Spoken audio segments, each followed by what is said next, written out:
Halo semua, selamat pagi. Pagi, Kak. Oke. Sebelum aku mulai, sembari yang udah punya tim kelompok tapi belum ada kelompoknya di Zoom ini boleh diajakin ya. Terus aku mau tanya nih, kemarin kan kalian yang udah buat tim kelompok terus udah kasih emailnya ke aku, semuanya udah cek email belum? Aku ada kirim invitation untuk Figma. Kalau misalnya belum, kalian boleh cek email sekarang, terus gabung ke Figma kita ya. Sudah, Kak. Oke.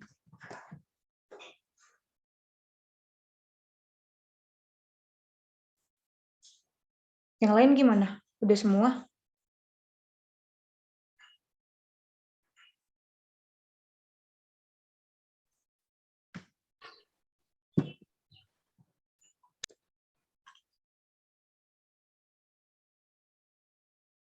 Di sini ada Nisa, Nabila, Giovanni, Fahita. Jadi 2 orang lagi belum gabung.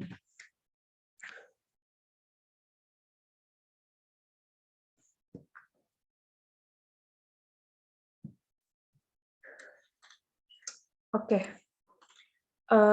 Kita langsung mulai aja ya. Jadi kita bakal ada pembahasan sedikit, terus langsung praktik.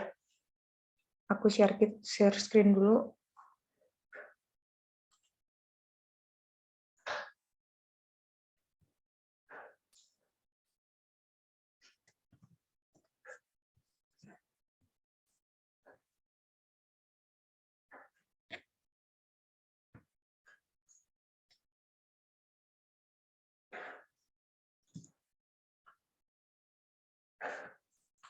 Udah kelihatan belum? Ada, Kak. Nah, hari ini kita bakalan bahas design thinking. Jadi setelah kita bahas materinya sedikit, kita langsung ke praktik. Yang pertama ada pembahasan tentang design thinking. Jadi design thinking ini adalah proses berulang yang memungkinkan tim untuk mengidentifikasi dan memahami user tentang masalah yang dialami oleh user itu sendiri dan kemungkinan solusi yang bisa kita kasih. Jadi sebenarnya design thinking ini merupakan salah satu bagian dari UX design process. Nah, sebenarnya ada beberapa, di antaranya itu ada user-centered design, design thinking, design sprint, dan lean UX. Tapi memang untuk kelas ini, kita hanya akan fokus untuk membahas design thinking aja. Dan memang praktiknya design thinking juga nanti. Nah, design thinking ini berbentuk metodologi atau kerangka berpikir untuk menemukan cara memecahkan permasalahan yang kompleks dengan beberapa prinsip. Nah, design thinking itu bertujuan untuk membantu kita untuk mengelola ide dari yang hanya berbentuk konsep, masih bentuk wacana atau ide-ide atau gagasan yang kita punya sampai menjadi prototipe yang udah bisa diuji oleh user. Design thinking itu ada beberapa fase. Jadi ada 5, yang pertama ada empathize, define, ideate, prototype, dan terakhir test. Nah ini kalau misalnya kita lihat di gambarnya, bukan proses yang linear ya. Jadi kemungkinan prosesnya itu bisa berulang. Dari empathize dia lanjut ke define, ke ideate, ke prototype, tapi bisa jadi dari prototype ini dia balik lagi ke ideate. Terus kalau misalnya udah lanjut ke tes, bisa jadi dia balik ke ideate lagi, atau balik ke divine, atau bahkan balik ke tahapan awal yaitu empathize. Jadi ini emang tujuannya itu kan untuk kebutuhan pengguna. Nah bisa jadi setelah kita sampai di bagian prototipe ini, kita malah nemuin ide-ide baru lagi. Oh ternyata kalau desain yang gini bagusan dihapus deh gitu. Nah makanya mungkin balik ke idea. Terus bisa jadi setelah melakukan tes, kita baru nemuin masalah yang sebenarnya terjadi itu apa. Makanya kita bisa balik ke define. Nah, mungkin setelah tes kita kasih produknya dicoba oleh user, mereka malah nggak puas. Ini sebenarnya bukan apa yang aku cari di produk kalian gitu. Tujuanku beda gitu. Nah malah, jadi makanya kita dapat define itu lagi. Kita baru dapat masalah yang sebenarnya itu apa. Oke, kita bahas satu persatu. Mulai dari empathize. Nah, dalam proses design thinking, hal pertama yang harus dilakukan adalah berempati kepada user. Jadi tujuan dari tahap ini tuh mencari tahu pandangan dan kebutuhan user dengan melakukan riset sebelum mendefinisikan problem statement dan melakukan ideation. Nah, pada tahap ini kita diminta untuk memahami kebutuhan user kita, keinginannya apa, motivasi mereka gunain produk kita apa. Jadi kita perlu ngumpulin sebanyak mungkin pengetahuan tentang bagaimana user itu melakukan kegiatan dalam kehidupannya dan gimana kita atau produk yang kita buat itu bisa berguna untuk ngebantu kegiatan mereka yang mereka lakukan. Jadi di tahap ini tuh kita kumpul dulu sama tim UX designer. Terus kita minta pendapat dari masing-masing UX designer itu. Kira-kira menurut kita sendiri permasalahan yang mungkin dialami oleh user di luar sana itu apa? Nah, setelah kita tentuin dugaan kita itu, kita cari tahu langsung ke usernya. Apa masalah yang udah kita duga sebelumnya itu emang benar-benar dirasain oleh user, atau malah cuma dugaan nggak ada, bukan fakta sebenarnya gitu. Jadi kita perlu klarifikasi langsung ke usernya. Nah, di empathize ini, untuk mencari tahu tentang user dan melakukan pendekatan dengan user, kita bisa lakukan beberapa cara, seperti ada namanya analisis data. Jadi analisis data itu kita bisa lihat kalau misalnya kita punya produk website misalnya, kita bisa lihat statistik pengunjung setiap minggu atau setiap bulannya berapa. Nah, pada saat kapan pengunjung itu malah menurun, atau pada saat kapan pengunjung kita itu meningkat jumlahnya. Terus yang kedua, kita bisa lakuin survei. Bisa kita survei langsung ke penggunanya atau kita sebarin kuesioner. Terus yang ketiga ada in-depth interview. Nah, ini interview yang kita lakukan secara personal dengan user kita. Karena memang kita ketemu sama usernya itu satu persatu, jadi kita bisa cari tahu informasinya itu lebih mendalam. Jadi, in-depth interview ini memang salah satu metode yang paling disarankan untuk tahap empathize. Yang terakhir ada FGD atau Focus Group Discussion. Jadi FGD ini satu kegiatan yang ngumpulin beberapa orang, idealnya itu 3-5 orang untuk memaparkan masalah yang ada, terus si usernya kasih pendapat mereka masing-masing gitu. Jadi setelah melakukan tahapan ini, output yang bisa kita buat itu ada product vision board, affinity mapping, user persona, dan empathy mapping. Tapi untuk kelas kita ini, kita bakalan bahas 3 diantaranya itu, yaitu product vision board, user persona, dan empathy mapping. Yang pertama ada product vision board. Nah, ini ada contohnya di sebelah. Sorry. Oke. Nah, product vision board ini adalah sebuah rincian yang berisikan tentang visi produk yang bakalan dibangun, target usernya, kebutuhannya, bentuk dari si produk kita, sampai ke tujuan bisnisnya. Jadi visi ini berisikan tentang sebenarnya apa motivasi kita dalam buat produk, apa perubahan positif yang mungkin bakalan dirasain oleh user setelah menggunakan produk yang kita buat. Jadi contohnya di sini ada visinya itu untuk mempermudah pelajar dalam belajar dan mengasah keterampilan di bidang UI UX design. Nah, kedua ada target group. Nah, ini berisikan tentang market atau calon user yang bakalan kita tuju untuk gunain produk kita. Jadi siapa sebenarnya target customer kita, siapa user kita, gitu. Tapi isinya ini harus detail. Jadi kita nggak bisa buat target grup kita itu umum gitu, tapi mesti jelas statusnya apa, kalau bisa umurnya, atau jenis kelaminnya pun bisa, makin dia detail makin bagus. Karena kita tahu secara jelas tujuan kita apa. Contohnya di sini target grupnya itu adalah pelajar yang tertarik dunia desain dan suka eksplorasi hal-hal baru. Nah, di sini dia ada sebut pelajar. Jadi orang yang sedang bersekolah, bukan pekerja atau bukan anak di bawah 10 tahun. Pelajar juga sih, maksudnya untuk anak-anak yang di bawah 5 tahun gitu. Next ada needs. Nah, di sini tuh berisikan apa masalah yang bisa diselesaikan oleh produk yang kita buat. Terus benefit-nya yang bisa kita dapat dari produk itu apa? Terus kebutuhan user itu apa aja?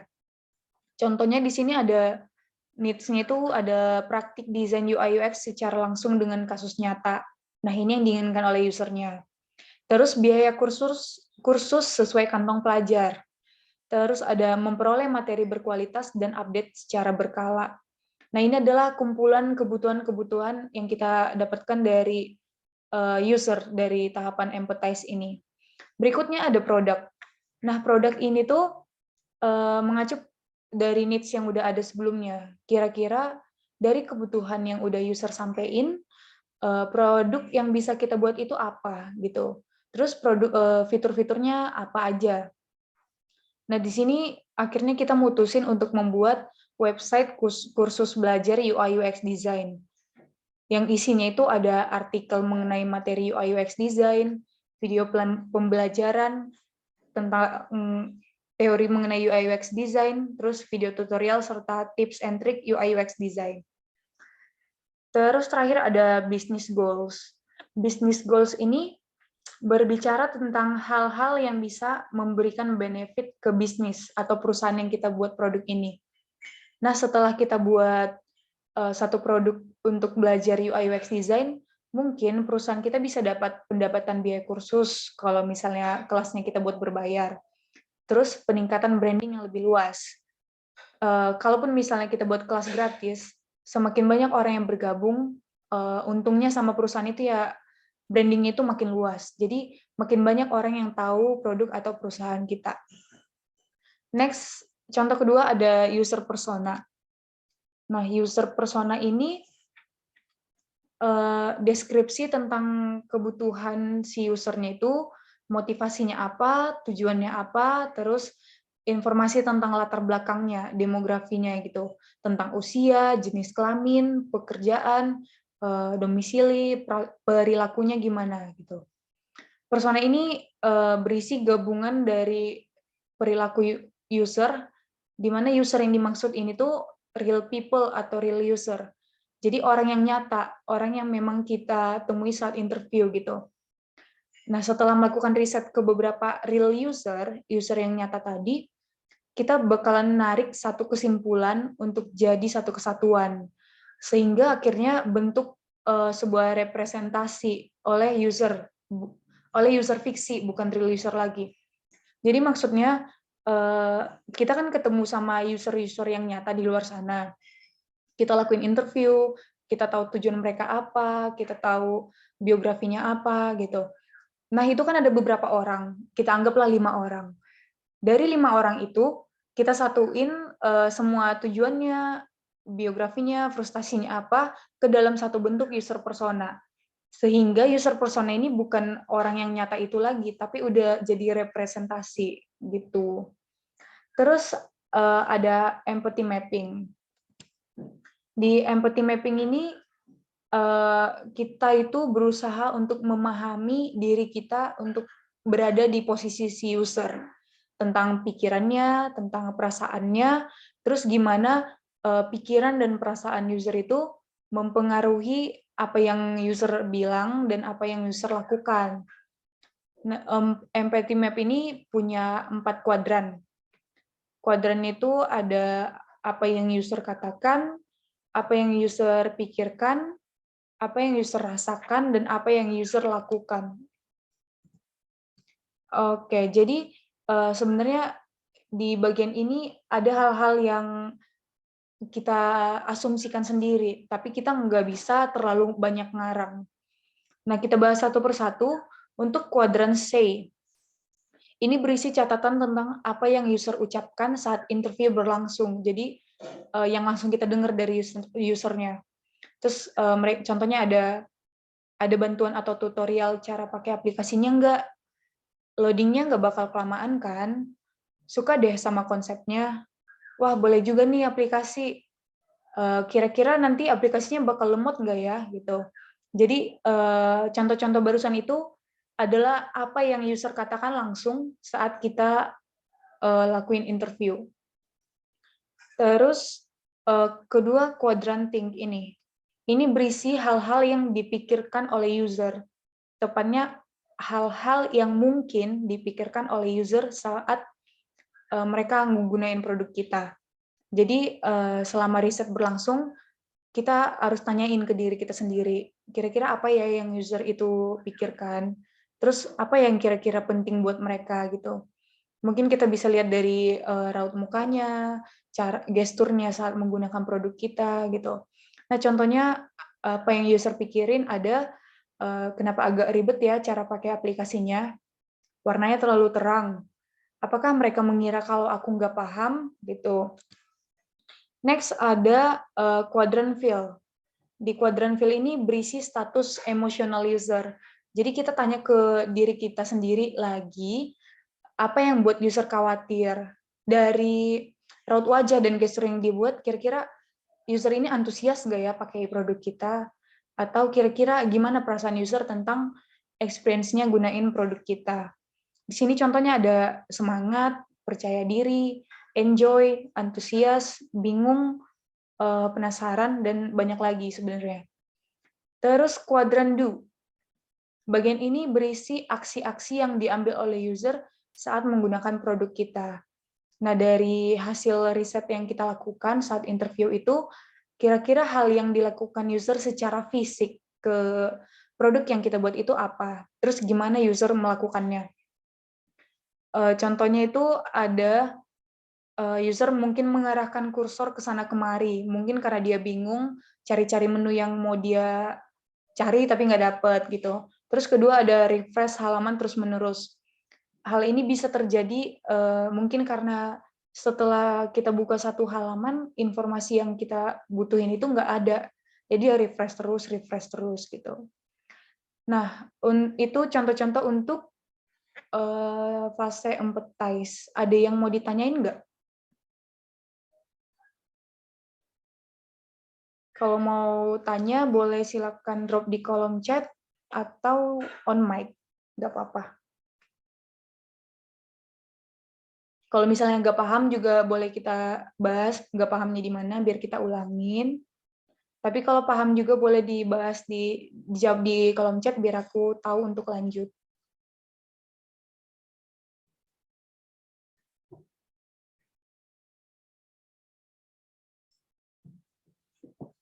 Oke, sekarang kita lanjut ya ke fase kedua, ada define. Nah, define ini tuh bertujuan untuk mendefinisikan masalah yang udah kita dapetin dari empathize barusan. Kegiatan yang kita lakuin di sini tuh bisa nemuin kejelasan tentang masalah yang ada itu. Terus kita buat problem statement-nya. Nah, setelah kita lakuin tahapan define ini, output-nya itu ada contohnya problem statement dengan metode 4W, who, what, where, why, atau bahkan 5 whys. Terus ada journey mapping. Nah, untuk bagian 4W ini, itu who-nya itu maksudnya detail personanya, tentang user persona yang udah kita bahas barusan. Terus untuk what itu, goals yang mungkin pengen dituju sama persona kita apa. Terus where itu maksudnya di mana mereka mungkin melakukan sesuatu untuk dapetin goals-nya. Terus kita tentuin masalah apa yang mungkin bisa ngalangin mereka untuk dapetin goals-nya itu. Terus terakhir ada why, kenapa mereka ingin melakukan sesuatu, kenapa mereka harus melakukan sesuatu proses untuk memenuhi goals-nya. Nah, tapi untuk kali ini kita bakalan fokus bahas di journey mapping-nya. Contohnya ada ini. Nah, journey mapping ini kita pakai untuk menguraikan gimana proses user persona tersebut mencapai tujuannya dan melihat peluang atau opportunity yang bisa dimanfaatkan oleh bisnis atau perusahaan dalam pengalaman ini. Jadi journey map itu menceritakan proses yang dilalui user untuk suatu tujuan. Nah, dari persona yang udah kita buat sebelumnya, kita bisa nentuin journey mapping-nya. Jadi di sini kita bisa tentuin skenario apa yang sebenarnya user kita ingin lakukan. Terus apa yang dia ekspektasiin dari produk yang udah kita buat. Coba contohnya user persona kita itu yang sebelumnya kita buat namanya Muhammad James. Jadi skenario-nya ini ada James ingin memulai karir di bidang UI UX design, tapi belum paham ilmu dasarnya dan hendak mengambil kursus UI UX design dengan biaya yang murah. Nah, si James ini karena pengennya dia itu belajar UI UX design dengan biaya yang murah, dia berekspektasi untuk dapat produk yang materinya itu dalam bentuk bacaan dan video mudah dipahami, informasinya dapat diakses kapanpun, aplikasinya tidak lemot ketika diakses. Bisa juga kita tambahin di sini, contohnya tuh ada biaya kelas yang sesuai kantong pelajar gitu. Terus di bawahnya ada perjalanan yang dilakukan oleh si James untuk nemuin goals-nya. Jadi pertama itu dia nemuin dulu masalahnya. Nah, masalah yang dihadapin itu dia suka desain. Dia suka mendalami UI UX design, tapi memang dia sulit untuk memulai belajar UI UX design itu. Terus kedua, setelah dia temuin masalahnya, dia lakuin survei. Dia cari informasi dari website, terus dia nonton video tutorial dan ngerangkum materi. Terus berikutnya setelah survei dia ngelakuin review. Dia membaca sekilas silabus penyedia kursus UI UX design itu, terus dia bandingin satu sama yang lain. Harga dan kualitasnya itu bedanya apa gitu. Terus kira-kira yang lebih menguntungkan dirinya sendiri itu apa. Terus terakhir ada solusi yang dia dapat. Jadi akhirnya dia memutuskan untuk ngikutin kursus UI UX design dari dasar hingga ahli. Nah, dia berencana untuk mulai belajar dari dasar, terus dia kayaknya harus mulai sendiri deh gitu. Terus akhirnya dia banyak nemuin informasi di internet, dia bingung mulai dari mana sampai akhirnya dia rasa mengikuti kursus UI UX design dari dasar itu pilihan yang tepat buat dia. Nah, di bawahnya kita bisa lihat opportunity atau peluang yang mungkin didapatkan oleh si pihak bisnis atau perusahaan. Nah, pertama di sini ada melakukan perbandingan pada platform penyedia kursus UI UX design yang dipilih oleh user. Dari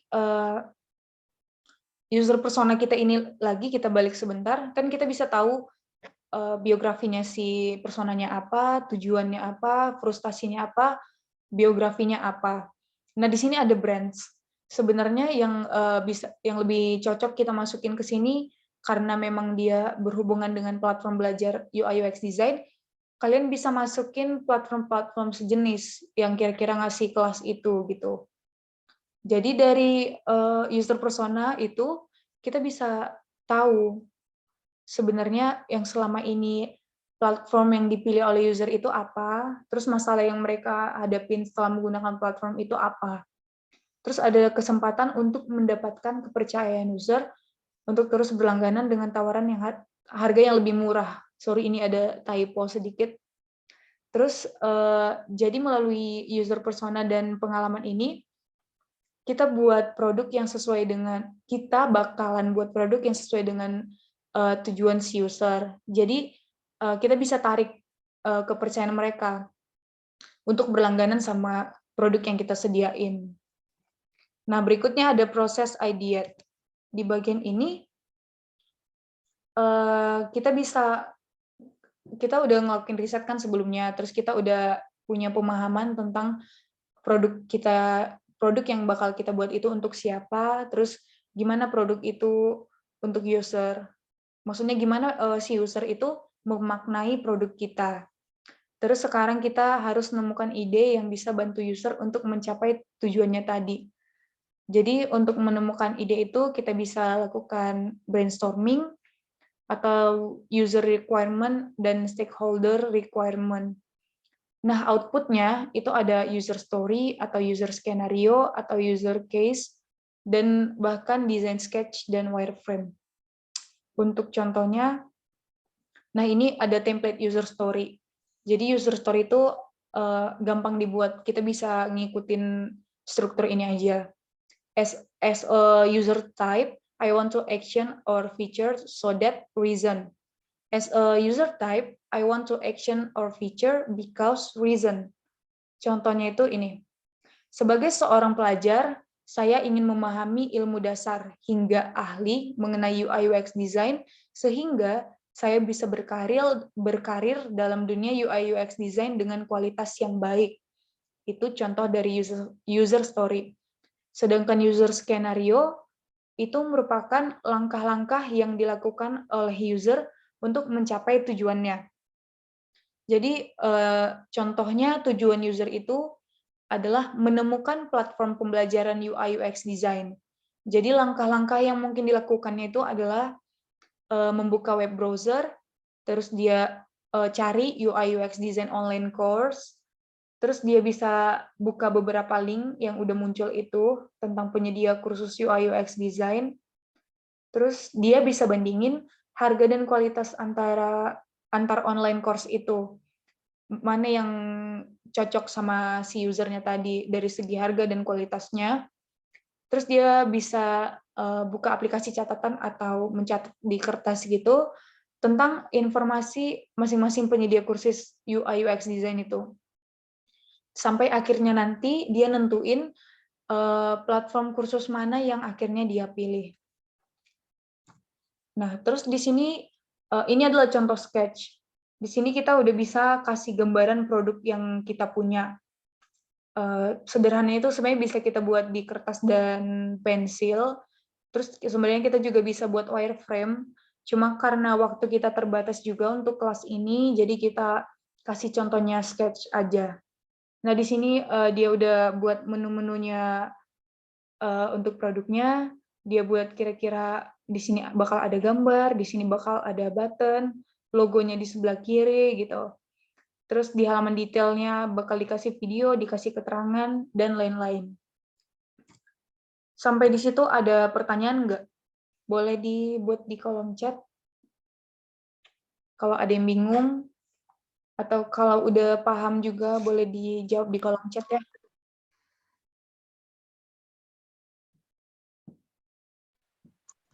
Kak, mau nanya, Boleh, silakan. izin tanya. Tadi tuh waktu yang di personal data personal itu yang ada nama, biodata, kayak gitu. Di situ kan ada brand, Ah, ya.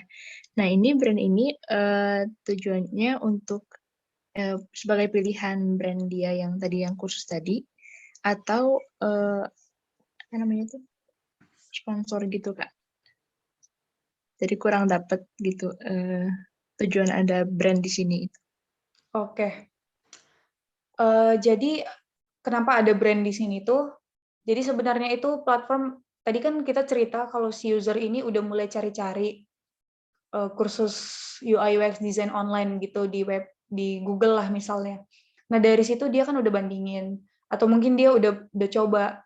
Jadi brand-brand yang mungkin mungkin dia kenal dan mungkin dia udah pernah coba, dia bisa masukin di sini sebagai bahan perbandingan juga ke kitanya si pembuat produk. Nah, itu kan kalau ngomongnya ya kompetitor kita ya. Nah, kenapa kita tanya soal brand ke usernya itu, balik lagi kita ke masalah journey mapping ini. Jadi kita bisa dapat peluang. Jadi kita bisa bandingin platform yang bakalan kita buat sama yang udah ada sebelumnya, yang dipilih oleh user itu kurangnya apa dari cerita si user gitu. Kira-kira dapat nggak, Giovanni? Dapat Kak. Jadi sebagai perbandingan si usernya ya Kak ya. Iya benar. Jadi kalau misalnya kita mau buat produk jual beli barang secara online misalnya, nah kita kan ngelakuin interview ke user, mungkin brand yang dia pakai itu ada Shopee, Tokopedia gitu. Iya, siap Kak. Makasih Kak. Oke, yang lain ada yang mau ditanyain nggak?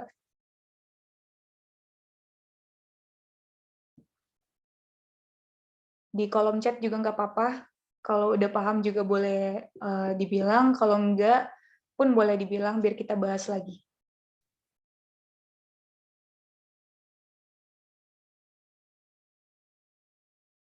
Oke, kita lanjut ya. Oh, jadi aku mau kasih tahu juga sedikit kalau hari ini kan kita ada praktik design thinking ya. Tapi kita nanti praktiknya itu cuma di 3 tahap untuk hari ini dari empathize, define, dan ideate. Nah, untuk prototype dan testingnya bakal kita lakuin besok, karena mungkin waktunya nggak sempat. Terus next ada prototype. Prototype ini bertujuan untuk mengubah ide yang menang, maksudnya ide yang udah kita simpulin jadi bentuk visual dan interaksi. Kegiatan yang kita lakuin itu bisa buat tampilan awal sebuah produk digital, entah itu web ataupun mobile, untuk validasi ide, validasi asumsi desain, dan banyak aspek lain dalam waktu yang cepat dan biaya rendah. Jadi untuk buat prototipe ini kita memang sering itu nggak pakai biaya ya, karena memang banyak platform yang gratis yang bisa kita pakai. Contohnya Figma itu. Terus outputnya itu ada high fidelity prototype dan interaction design.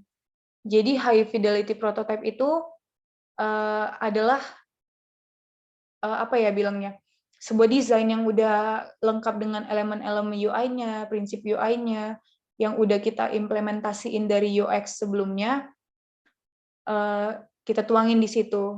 Nah, kalau misalnya kita kasih interaksi, kayak buttonnya diklik udah bisa ke halaman mana, itu udah nyambung ke interaction design. Jadi sebenarnya sebelum kita buat desain itu, ini sebenarnya balik ke produk, bisa ke fase ideate lagi sih. Jadi mood board ini bisa kita buat. Kita bisa lihat platform-platform pembelajaran yang sejenis atau mungkin kompetitor kita gabungin di satu frame. Terus kita bisa analisa tentang warnanya, tentang menu-menu yang mereka kasih, terus tentang cara mereka nuangin desainnya itu gimana, cara mereka pendekatan ke usernya gimana gitu. Jadi hal-hal yang mungkin menurut kita baik dari mereka bisa kita pertimbangin untuk kita buat ke produk kita sendiri. Terus kita udah bisa tentuin tipografinya gimana, kita mau pakai typeface-nya apa, size-nya berapa, terus weight-nya apakah bold, semi bold, regular, atau yang lain. Terus kita udah bisa tentuin color palette-nya gimana. Sebenarnya ini kebanyakan dipakai orang di fase ideate. Terus akhirnya bakalan ngehasilin high fidelity design yang udah bukan cuma gambaran aja. Jadi kita udah tahu kalau di desain kita itu bakal ada beranda, bakal ada kursus yang ditawarin tentang produknya itu, terus kita bisa lihat kursus kita, udah ada warna di sini, udah dikasih uh, gambar. Cuma memang kurangnya di sini, di sebelah kiri tuh bisa kita kasih logo ya, gitu. Terus kalau misalnya kita mau tambahin interaction design itu, misalnya setelah kita klik lihat kursus ini, button lihat kursus, dia bakal larinya kemana halamannya gitu. Terakhir ada tes. Di bagian tes ini bertujuan untuk menentukan problem pada desain, pada prototipe yang udah kita buat. Terus kita bisa nemuin peluang baru untuk perbaiki desain kita dan nambahin wawasan kita tentang preferensi dari user. Nah, kegiatan kita di sini mengobservasi user saat mereka coba menyelesaikan beberapa tugas di desain kita itu, prototipe kita. Terus setelah mereka pakai, kira-kira mereka dapat tujuannya enggak gitu. Nah, outputnya di sini adalah usability testing report. Tapi untuk mempermudah praktik kita di kelas ini, nanti kalian bisa melakukan testingnya itu dengan tanya aja ke teman sekelompok atau teman yang ada di kelas ini. yang sekiranya mereka itu sesuai dengan user persona yang kalian buat. Seakan-akan mereka lah target user kalian. Terus tanya mereka kira-kira setelah lihat produk yang kalian buat, gimana perasaannya, apakah ada bingung, apakah ada yang memang harus ditambahin, dan lain-lain. Oke, sampai di situ pembahasan kita. Sebelum kita lanjut ke praktik, ada yang mau ditanyain lagi?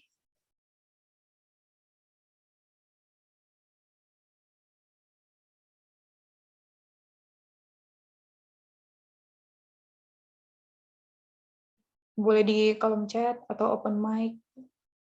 Belum ada pertanyaan? Oke.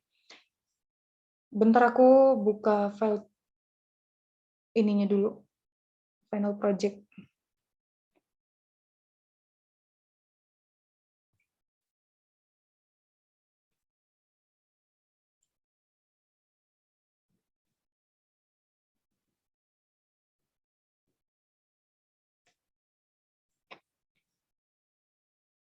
Oke, jadi sebelum kita lanjut ke praktik, aku jelasin dulu tentang final project-nya. Karena nanti hasil dari final project kita ini, kalian ini bakalan buat prototype sampai ke testingnya. Nah, jadi kalian harus nemuin masalah, contohnya itu kayak yang udah dijelasin sebelumnya. Kayak seorang user mau cari platform pembelajaran yang menyediakan kursus UI UX design yang hemat kantong pelajar gitu. Nah, jadi kalian bisa cari masalah kalian sendiri apa, nanti kalian diskusi ke teman-teman kelompok kalian. Terus di tahap empathize ini, kalian bisa buat user personanya, itu wajib. Terus empathy mapping-nya itu wajib. Terus kalian juga bisa buat product vision board. Sebenarnya ini nggak wajib karena waktunya takutnya nggak sempat. Tapi kalau misalnya kalian sempat buat, malah lebih bagus untuk nerapin apa yang udah kita pelajarin sebelumnya. Makanya aku buat di sini disarankan. Terus berikutnya ada define. Nah, di sini kalian buat statement tentang pain point, terus kebutuhan user dan solusinya itu wajib. Jadi kalian ambil satu poin yang bisa kalian angkat dari empathize sebelumnya itu. Terus satu poin itu gimana kalau misalnya nggak ada, apa dampaknya bagi produk, apakah produknya masih berjalan lancar atau enggak. Nah, di sini kalian juga bisa buat journey mapping kalau misalnya kalian ada waktu lebih. Terus berikutnya ada idea. Di sini kalian bisa buat user story dan user scenario, itu wajib. Terus kalian kumpulin mood board, tipografi, color, dan lain-lain itu juga wajib. Terus berikutnya ada prototype. Nah, di sini kalian bisa buat high fidelity design, kayak yang contoh sebelumnya yang udah aku kasih lihat, itu wajib. Tapi kalau misalnya kalian mau buat prototype yang interaktif, yang udah bisa diklik lanjutnya kemana, boleh juga, itu aku sarankan. Tapi kalaupun enggak, kalian bisa buat beberapa halaman high fidelity design, terus kalian jelasin aja, kalau menu ini tujuannya apa, terus setelah diklik larinya kemana gitu. Terus terakhir ada testing, kalian bakal buat statement testing. Nah, jadi kalian kan, tadi aku udah jelasin bakalan tanya ke teman-teman kalian yang ada di kelas ini atau di kelompok kalian yang sesuai user persona. Nah, kalian bisa kasih statement-nya. Setelah menggunakan prototype produk kami, usernya merasa kayak gini gitu. Kalian juga bisa kasih ini bukti screenshot kalau udah ngelakuin testing, jadi bukan asal ngarang aja. Oke. Tahapan ini sampai dari bagian temuin masalah, empathize, define, dan ideate bisa kalian kerjain di Figma Jam yang udah aku buat. Bentar aku cek dulu apa udah gabung semua.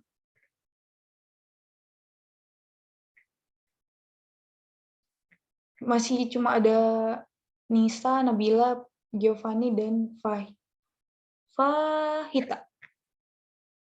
Oke, di sini aku tanya dulu ya, Kak Dewi udah cek email belum? Ada email ini. Udah, Kak. Oke, boleh langsung join ya ke Figma-nya. Terus ke Giovanni udah, Kak Herunisa udah. Kak Aryo gimana? Udah ada kelompok nggak? Belum, Kak. Ini mau nanya sebenarnya juga tadi. Silakan. Halo? Iya, halo, mau tanya apa? Ya enggak, itu sih kelompok mau nyari. Belum ada kelompok soalnya. Oh, oke. Jadi Iya. kalau kita lihat kan di grup itu ada 40 membernya ya. Tapi mereka itu lebih prefer ngelihat Zoom meeting rekamannya gitu. Jadi mungkin untuk praktiknya sekarang orangnya cuma ada beberapa. Nah, di sini udah ada 2 kelompok sebenarnya. Bentar ya, aku coba tanya kira-kira dari kelompok Kak Giovanni atau Kak Nabila gimana? Siapa yang pengen satu orang lagi gitu atau aku yang tentuin? Kak, soalnya Kak Fahita sekarang tuh izin nggak bisa ikut kelas katanya Kak. Oh, oke oke. Berarti Kak Aryo gabung ke kelompoknya Nabila ya? Oh, sama Kak Nabila, oke. Oke, boleh tolong drop emailnya nggak di chat Zoom-nya biar aku bisa add ke Figma. Oh, iya. Itu juga. Terus di sini ada Kak Ridwan. Kak Ridwan udah cek email belum? Sudah. Udah gabung ke Figma-nya? Belum. Oke, tolong gabung ya Kak, biar kita langsung ini mulai.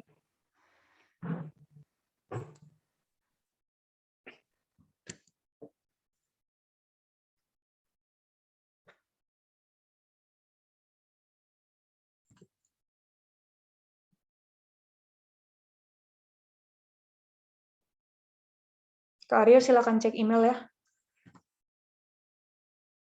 Oke, Kak.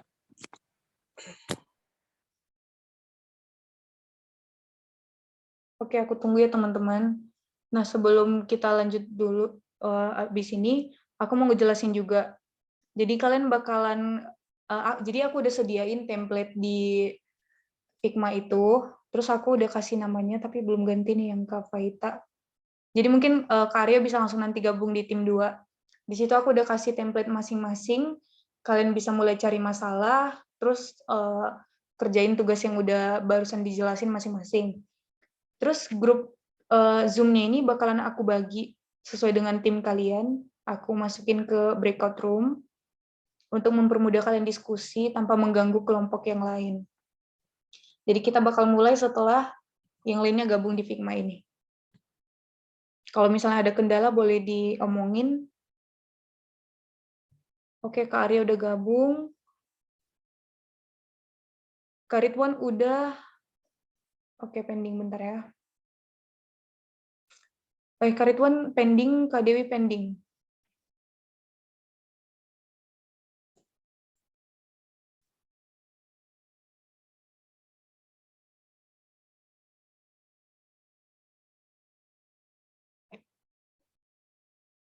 Kak Ridwan sama Kak Dewi ada masalah atau aku perlu kirim ulang invitation-nya?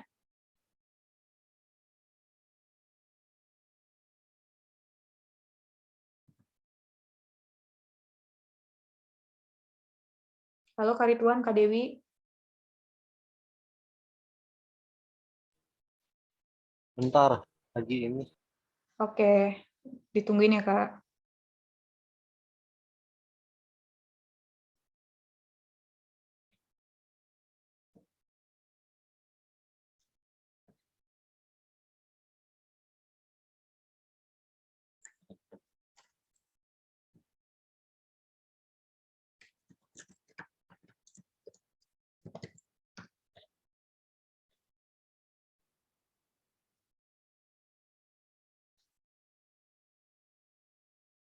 Oke, Kak Dewi udah gabung.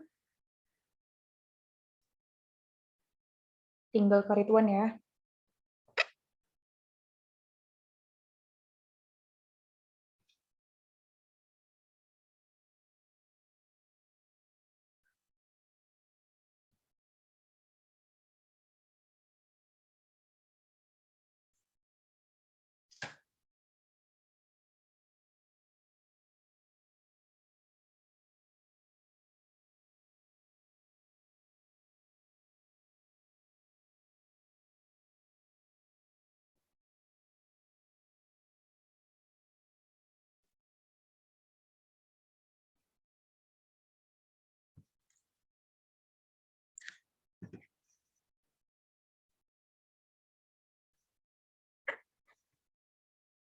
Oke, sembari menunggu aku jelasin aja sedikit tentang Figma Jam kita ini.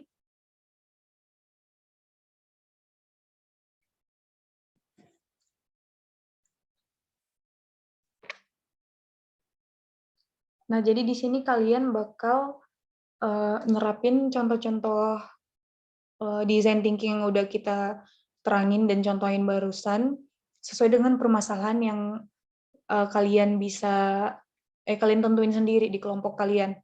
Nah, untuk ngisinya itu contohnya ada product vision board ini, kalian bisa pakai sticky note. Nah, masing-masing orang tentuin warnanya warna apa. Misalnya Kak Dewi mau warna biru gitu. Jadi semua isi di template ini Kak Dewi itu masukinnya pakai warna sticky note yang warna biru. Terus Kak Nabila warna kuning. Jadi semuanya Kak Nabila pakai warna kuning. Ditentuin aja di kelompoknya masing-masing biar kita tahu yang warna apa, ide siapa gitu. Nah, tapi kalau boleh aku minta yang warna hijau ini tolong nggak usah dipakai, siapa tahu aku pengen kasih masukan juga atau saran di kerjaan kalian biar aku pakai warna hijau di Figma Jam kalian. Oke, coba kita lihat ya apakah Ridwan udah gabung.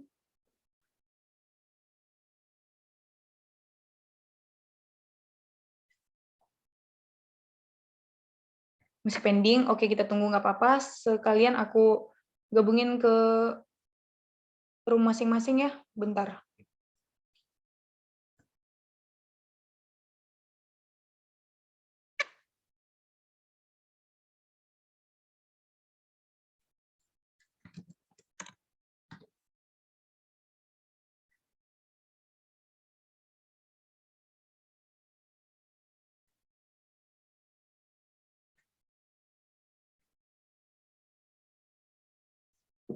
Oh ya, sebelumnya kalian yang belum pernah pakai breakout room, jadi di Zoom yang sama ini nanti kalian bakalan aku bagi ke dua kelompok masing-masing sesuai kelompok kalian. Terus nanti di sini kalian bakal diskusi tanpa kelompok lain itu tahu diskusi kalian apa gitu. Terus kalian juga bisa balik ke main room setiap saat kalian mau balik ke main room, maksudnya room yang kita bareng-bareng sekarang ini. Terus kalau misalnya ada pertanyaan, kalian bisa drop di kolom chat. Terus kalau misalnya aku ada yang mau kasih tahu, nanti aku kasih broadcast ke kalian. Untuk tim 1 ada Giovanni, Dewi, dan Kanisa.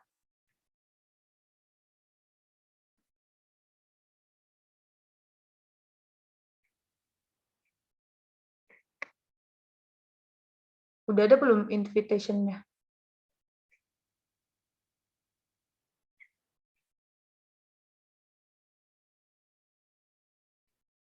Belum ada, Kak. Belum, oke, bentar ya.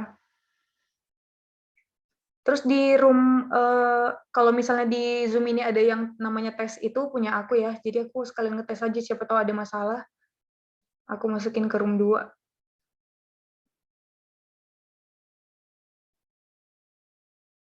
Oke, udah ada nggak invitation-nya? Udah, Kak. Oke, silakan gabung, terus kalian boleh lanjut diskusi di sana.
Halo Kak Giovanni, Kak Dewi, Kak Hairunisa.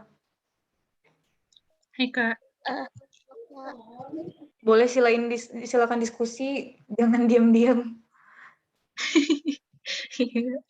Bingung mau gimana dulu mulainya. Cari masalah aja. Iya. Contohnya kayak tadi UI UX design itu mau buat platform UI UX design tapi ternyata kemahalan, tapi ternyata kursusnya nggak ada. Jadi kalian coba cari masalah yang dekat-dekat aja. Oke. Yuk. Tapi sebelumnya kita boleh ini nggak on cam untuk dokumentasi tim 1?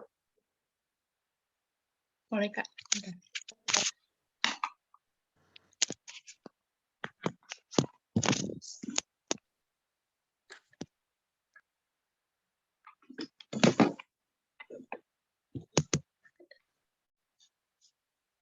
Kak Hairunisa?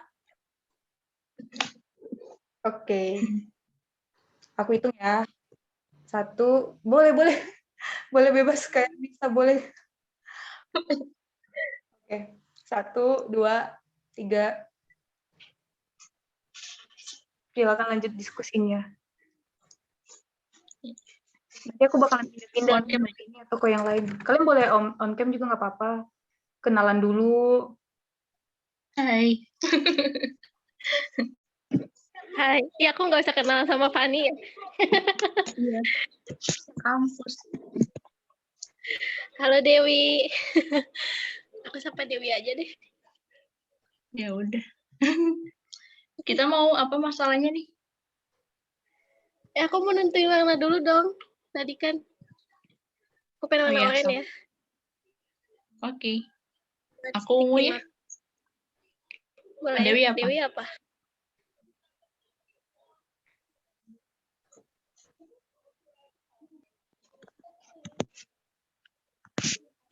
Unmute itu. Masih mute itu. Biru aja, Kak. Biru. Oke. Begini. Ya, di record kita ternyata. Halo, gimana diskusinya guys? Kak Ridwan kemana? Nah, itulah mau tanya juga. Gak tahu tadi tiba-tiba keluar kayak Aku tanyain. nggak ada di main room. Nggak ada di main room ya Kak? Aku cek ya. Nggak ada sih, nggak ada. Cek aja keluar. Kak ini mau nanya, tadi ini diskusinya untuk ngerjain sampai mana gitu? Kalau yang untuk hari itu Untuk sampai bagian ideate, terus besok dilanjut prototype ideate. define. Define nggak sih? Bentar.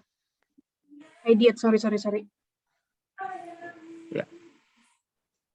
Boleh silakan dimulai Berarti- diskusinya sambil ngerjain di Figma Jam-nya, buka file masing-masing.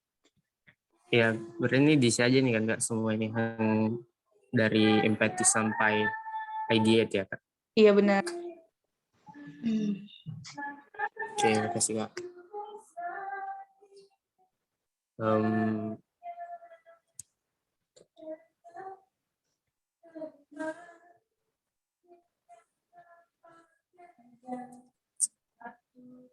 Oke, jadi Kak Nabila, masalahnya kita belum apa ya? Belum ketemu.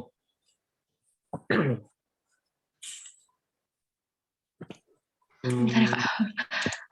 Kira-kira. Mikir juga nih. Pelatihan Pelatihan juga ya?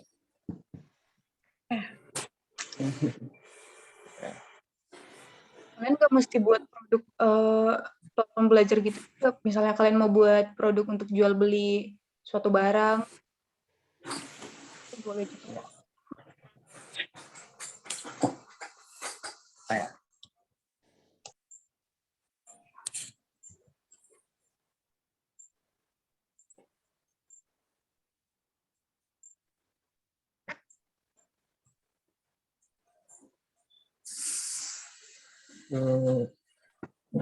Masalah juga kayak gitu keren ya. Kalau misalnya apa ya?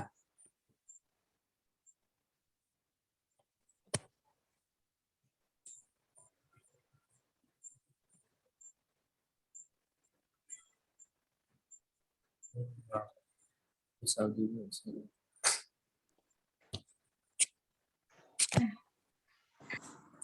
Kak Nabila nanya dulu, coba Kak Nabila kemarin jurusan apa Kak? Dan akuntansi. Akuntansi, keren tuh. Itu keren. Ya, kan ya gimana? Bisa sih. Yuk, coba.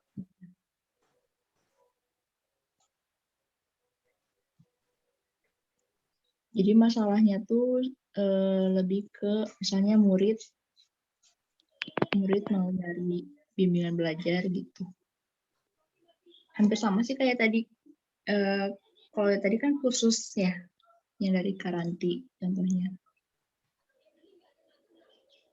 Tapi kalau misalnya aku boleh kasih saran, kalian tuh boleh cari contoh produk yang lain, misalnya produk untuk streaming film gitu, atau mau denger musik online kayak Joox atau apa sih, Spotify gitu. Jadi biar kita dapat ide yang beda-beda, nggak usah platform belajar lagi. Oh, oke Kak.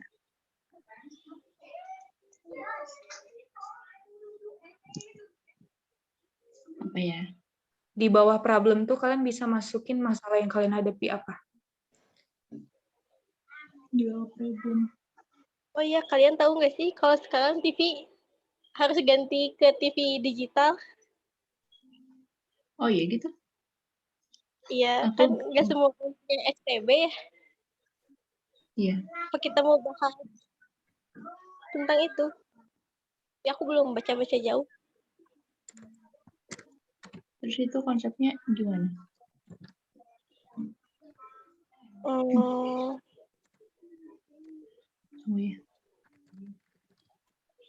konsepnya, jadi kan TV itu masih analog ya. Pengen jadi digital. Tapi kan nggak semua orang bisa. Bagi yang kalangan bawah, yang TV-nya masih kotak gitu gini. Nah, gimana caranya biar orang tuh lebih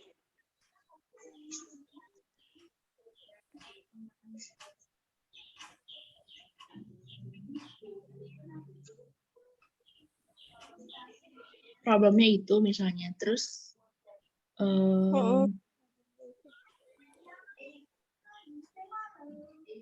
aku kurang paham sih. Jadi gimana caranya si TV analog tuh bisa pakai digital meskipun tanpa STB? Ya nggak tahu sih aku juga. Aduh.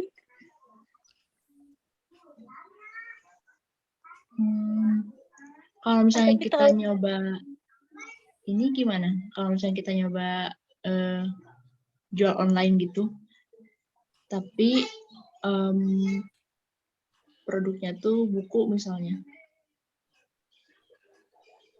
buku-buku gitu online. Jadi bikin platform online gitu kan banyak banget ya buku gitu.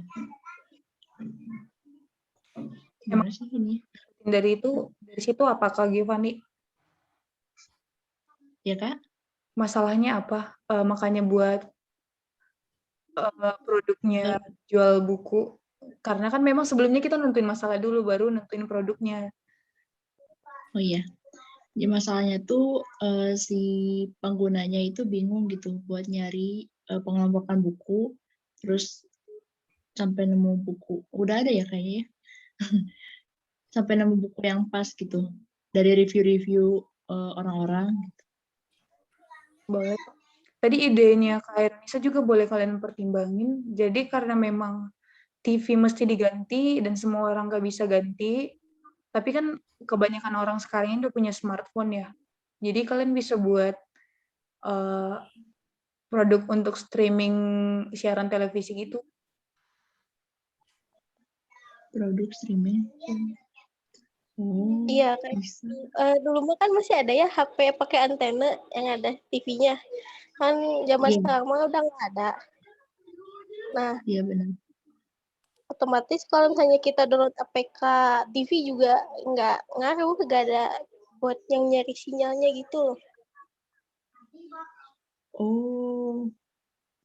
Oh iya. Nah, gimana caranya si TV analog itu teh bisa nyambung ke jadi TV digital cuma lewat HP?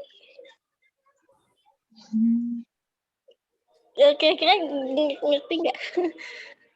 Ngerti. Jadi pengganti gitu kan, pakai ya HP yang kita punya aja gitu.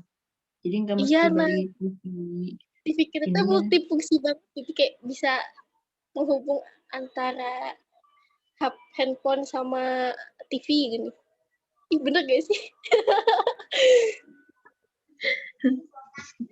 Bener. Mencoba? Yuk, Boleh, tapi yang lain setuju nggak gitu? Atau ada ide lain? Kak Dewi gimana? Ya, Kak Dewi.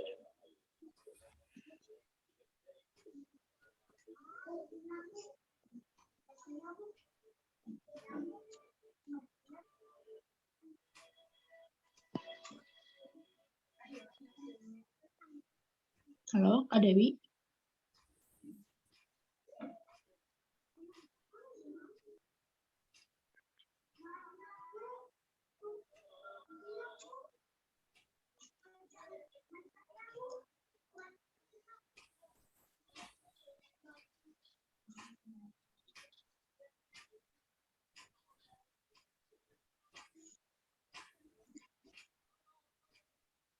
Halo, Atau mana ya Kak Dewi? Oh iya, halo Kak. Tadi kan gimana? Setuju? ya, kira-kira setuju nggak sama kita ngangkat masalah si TV analog itu? Atau Kak Dewi punya ide lain juga nggak apa-apa? Bagus sih Kak, tadi tentang TV analognya.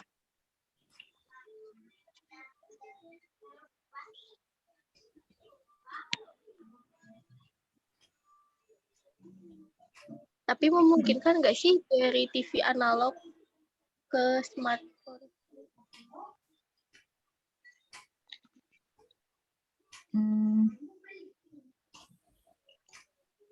Mungkin aja. Kayak itunya jadi jatuhnya kayak streaming YouTube gak sih? Iya, Kayak bisa. mirip. Tapi ini kita bikin platform khusus buat TV gitu. Mm-mm.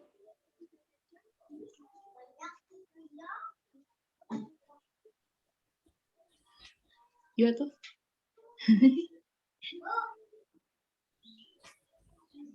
Problemnya dulu tadi teh apa? Problemnya ya? Kayak bisa. Ya, coba kamu ketik. Pan. Kak Ridwan. Halo Kak Ridwan. Ya, Ini tadi kami karena kakak keluar Zoom tadi, kami udah diskusi sedikit masalahnya untuk masalah yang diangkat di apa ini ya kan, di produk yang mau dibuat ini kan di Sigma Jam ini juga ada. Tadi kakak udah join tapi kok keluar lagi. Mungkin join juga lah ke Sigma Jam ya. Intinya masalahnya tadi itu mau ada seorang desainer yang mau ngejual hasil desainnya gitu supaya dia bisa mendapat penghasilan gitu. Maksudnya di sini sih masalahnya mau membuat platform jual beli desain gitu. Jual desain. Kalau yang aku bayangin sih kayak free pick sih, atau stock foto ya, apa sih itu? Free pick, Shutterstock ya. Ya, soalnya aku juga sempat apa sih belajar desain kemarin, jadi tahu sedikit juga. Jadi kayak kalau ada yang mau pesan logo bisa di web tersebut gitu. Terus Oh, ya. Mungkin bisa langsung kita buat. boleh di Maksudnya kakak yang buat, ya maksudnya ya boleh coba ya. Ini kan kita buat masing-masing. Kakak warna apa nih? Aku kayak warna. warna apa ya? Samain ya, harus sama kan? Iya, maksudnya satu orang satu warna gitu Kak. Jadi per orang beda-beda warna. Oh gitu. Iya, Kirain kayak gitu. aku beda-bedanya dari kelompok. Jadi satu kelompok tuh warnanya. Oh, kan nggak tadi. Maksudnya tadi kan Kak nanti bilang biar bisa tahu ini idenya siapa gitu. Oh Kan gitu. kita buat di sini ya. Boleh. Oke, ini kan kalau dari apa itu di empathize itu user persona dan empathy mapping yang wajib. Kita langsung ke user persona ya. Kalau misalnya user persona itu nulisnya di mana? Oh ini. Bentar, Tapi aku kayaknya kepingin dari product vision board dulu sih Kak.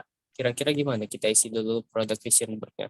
Contohnya kayak di slide yang product vision 7 board itu yang 6. Oh boleh. Biar ada gambaran. Halo Kak. Kak Ridwan juga halo.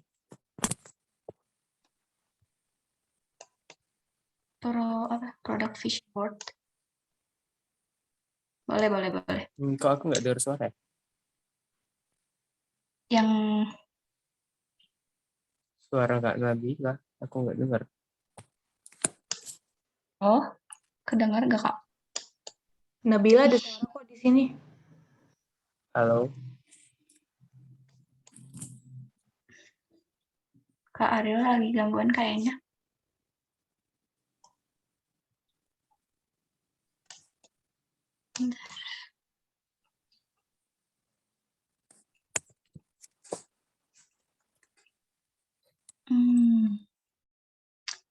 Person.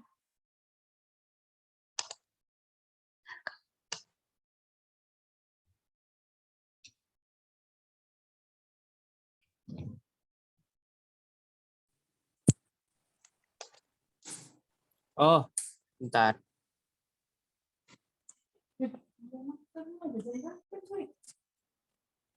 Jangan pakai close itu lah.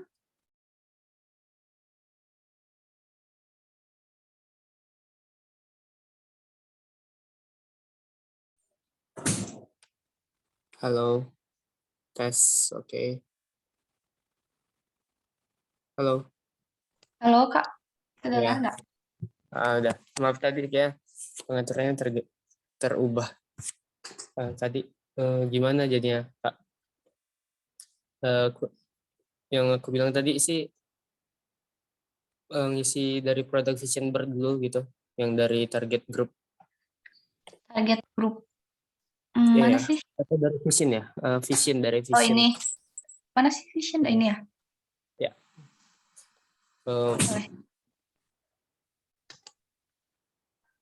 Pakai apa ya? Pakai apa namanya? Pakai sticky notes ya. Kakak orang yang warna apa ya? Aku yang gelap aja lah. Hitam ya.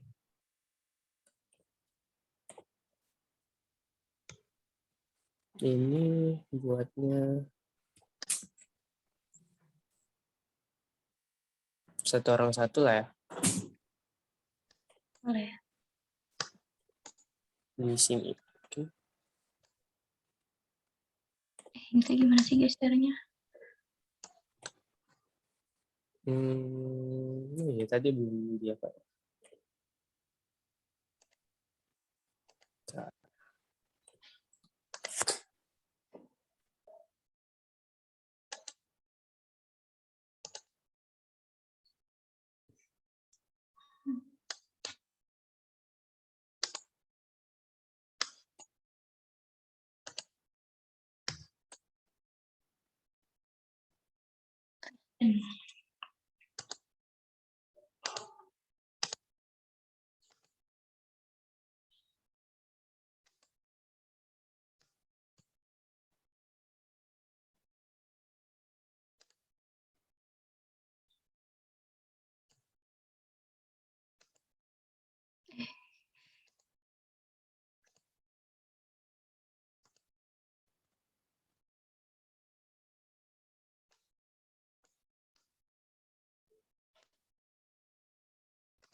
kan. Iya benar. Terus Oh, set-top box. TV digital teh kan penggunanya TV LED yang LCD-nya manjang gini. Jadi kan itu bukan tabung kan model TV-nya. Tahu sih yang tabung yang gede gini TV-nya yang kotak. Ya. Nah, masih banyak yang pakai TV itu. Jadi yang pakai TV LED mah cuman kalangan menengah aja, gening menengah atas sama menengah aja, gening kalau menengah ke bawah mah nggak bisa beli. Cuma bisanya beli TV tabung yang masih menengah.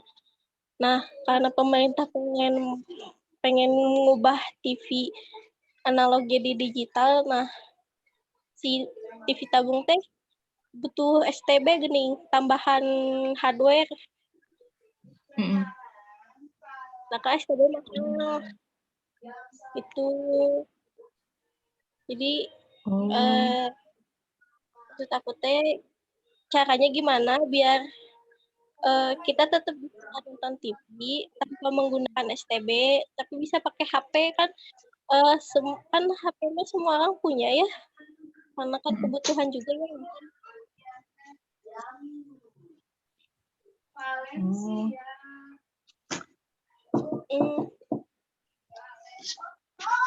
Yang kayak gitu ngerti nggak sih? Atau misalnya yang lain juga gak apa-apa sih, bisa gak ngerti. Ini mah saran dari aku, ini mah ide aja. Aku kira tuh tadi masuk si ininya pemikirannya tuh karena kita udah udah lama nggak nonton TV gitu karena kita bepergian kayak gitu-gitu, tapi kita mau tetap nonton TV ya nonton TV-nya di HP gitu. Kira aku gitu. Ternyata ini ya STB-nya. Jadi STB-nya tuh dipindahin ke HP gitu ya, Nis? Iya, gitu. Oke. Berarti ini tunggu ya. Berarti problemnya yang Nisa aja.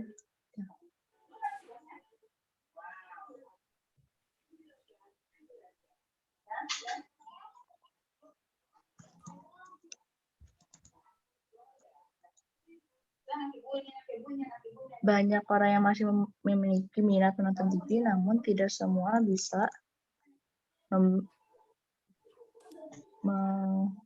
memakai atau memiliki STB ya? STB, oh ini set-top box. Ya, ya itu. Tidak semua bisa beli STB set-top box. Dah. Yuk kita maju.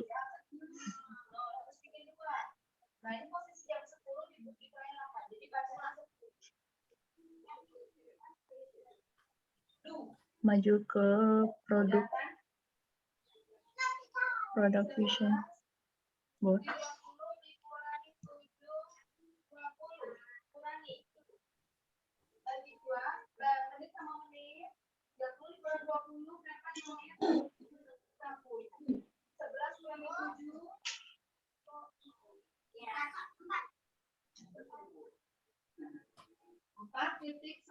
Artinya 4 jam 10. Ini artinya 2.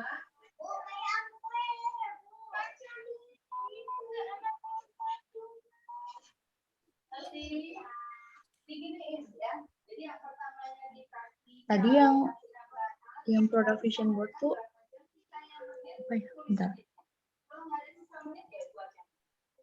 Motivation.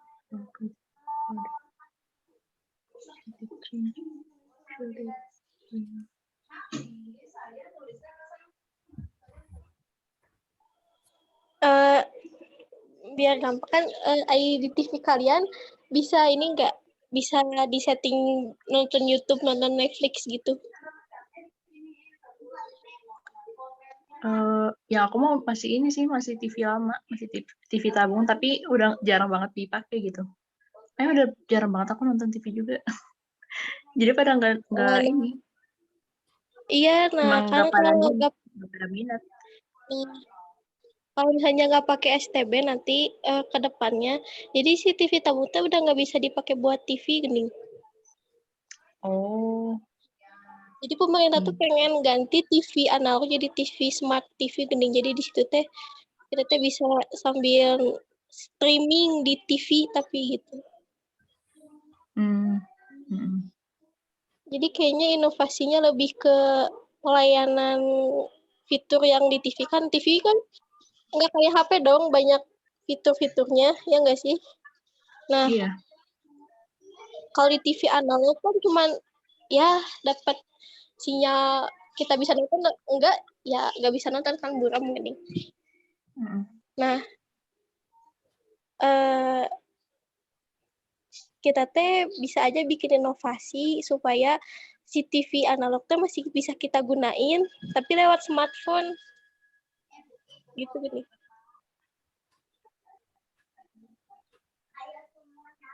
Jadi kayak remote. Gitu.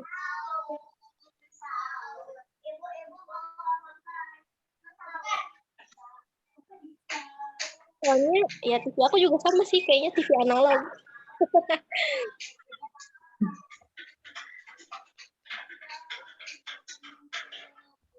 Berisik gak ke sana ini? Suara dari sini. Suara kecil. Iya. Lumayan. Maaf ya. Jadi si ini apa ya? Dari Kak Dewi ada masukan nggak untuk product vision Iya. board?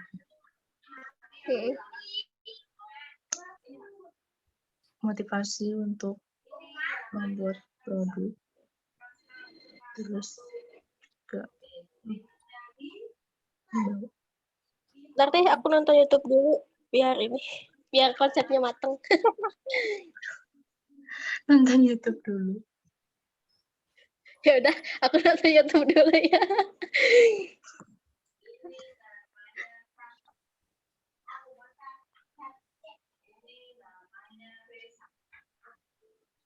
Nggak sempat deh kayaknya, Miss.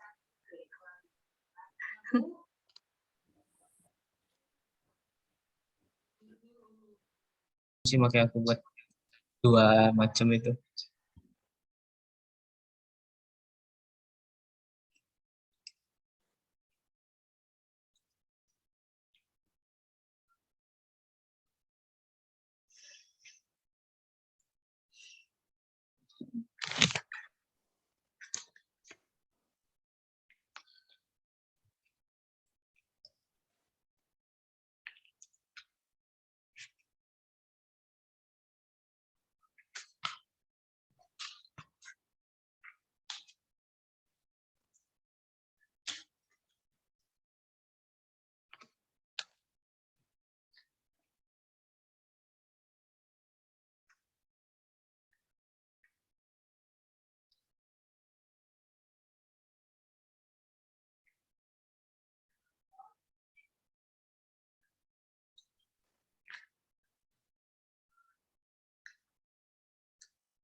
Desainer grafis. Ya.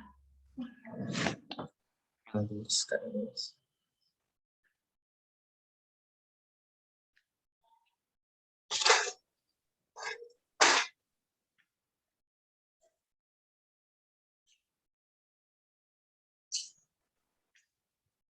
bisa fotokopi? Malah bisa.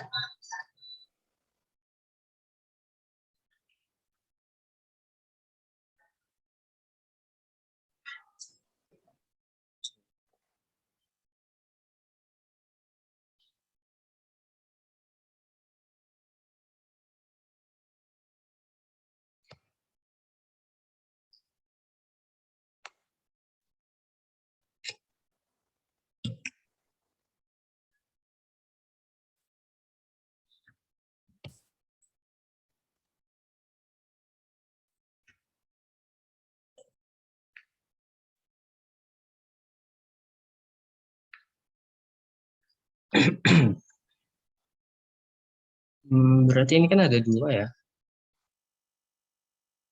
macam user yang jual desain sama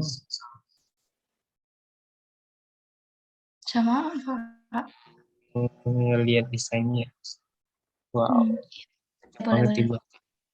Tapi kayaknya ngerti aku. Cara seperti desain logo, poster dengan poster ilustrator, terus hapus.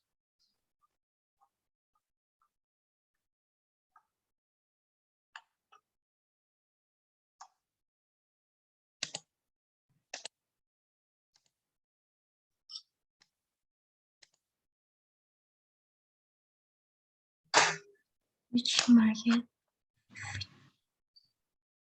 Atau pakai notes saja kearifan Bang. Market of industry.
Oh.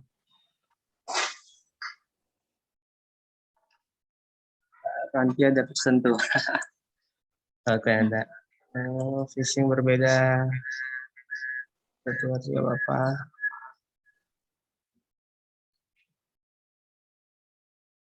Oke. Masalah gitu juga. Oh, Kak Ridwan pernah bikin aplikasi. Ya. Udah. Kalau boleh tahu, aplikasi apa, Kak? Aplikasi yang mana? HP atau apa? Oh, Biasa. Bisa ngoding sih aku sebenarnya. Oh iya ya. Apa itu Mas? Android. Android belum, cuman baru PHP. Kalau framework udah. Oh iya, website. Pakai apa tuh? Ya. Sama saya juga. Sama. Oke, apa? Pakai apa Mas? Pakai Laravel. Tahu nggak? Tidak tahu. Cuman tahu aja sih. Kurang tahu. Belajar doang.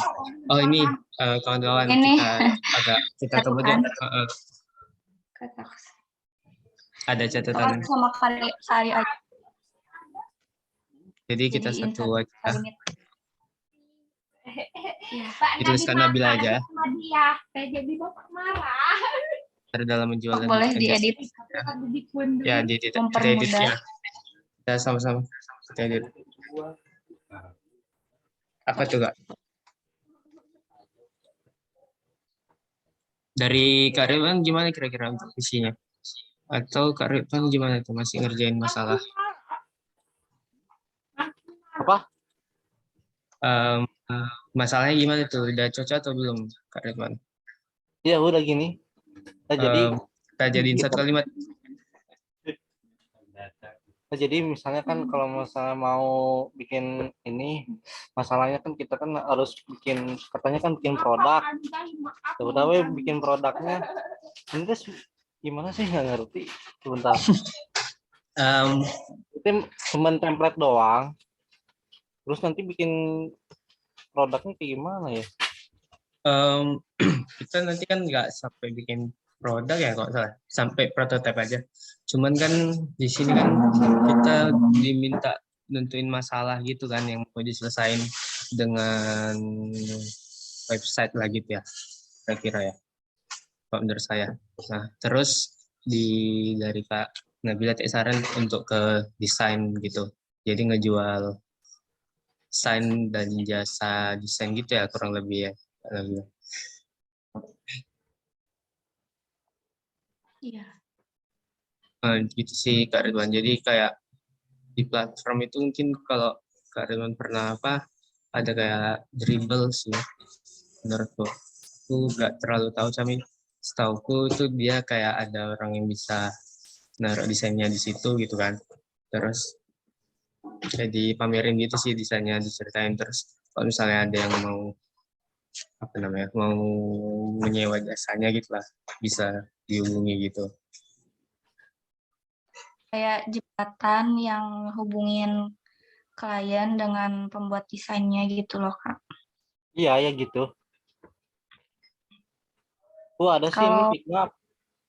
Kalau apa? kalau kayak gitu gimana? Atau udah tertahan? Kenapa tadi Mas Ridwan? Ya masalahnya ada sih ini ya produk Figma juga, ada prototype juga udah jadi. Kan Oh itu ya, produk. uh-uh. Ini bakal dipresentasiin nggak sih? Yang sekarang ini kita kerjain sih di Empathize, Define, sama Ideate. Jadi kayak ngebuat yang template yang ini sih, yang ada di Gem ini sih, yang ada Iya, di iya. Gem. Aku nggak tahu sih yang yang Mas udah buat ya gitu ya, template itu ya. Mungkin bisa dibantu Mas. Jadi kayak ngisi product vision board-nya, user persona, empathy mapping, sama yang wajib-wajib ini. Ini sepersona berarti profile kita ya. Misalnya profile User yang akan jadi pengguna ya. platformnya gitu Mas. Iya ya. User persona. Kita satuin apa dulu sih, kayak dari masalah tadi kan seorang desainer itu.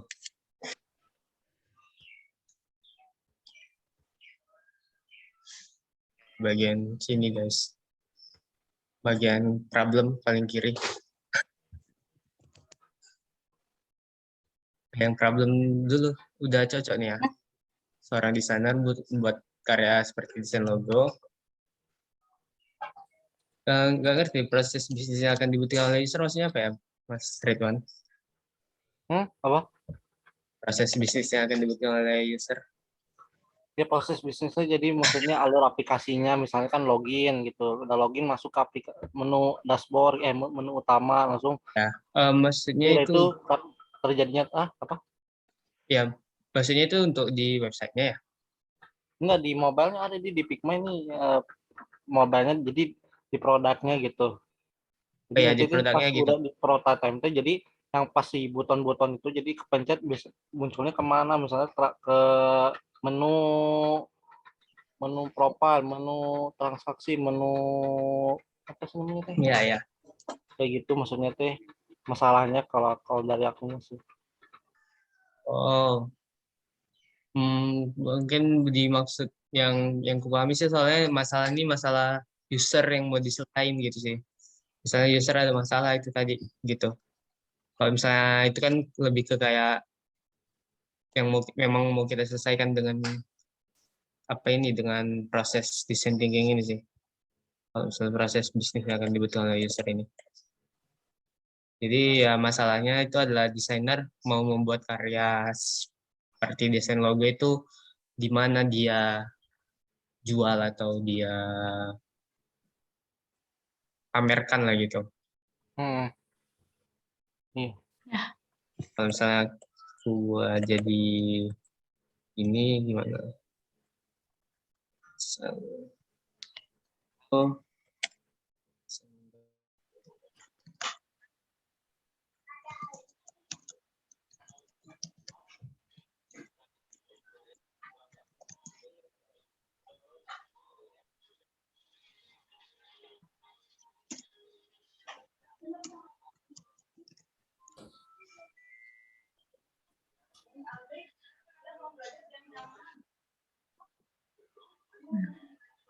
Oh iya, Ada nih. di aplikasi kita juga bisa nonton secara live. Ya nggak sih? Ya, streaming kan? Iya sih. Tambahin.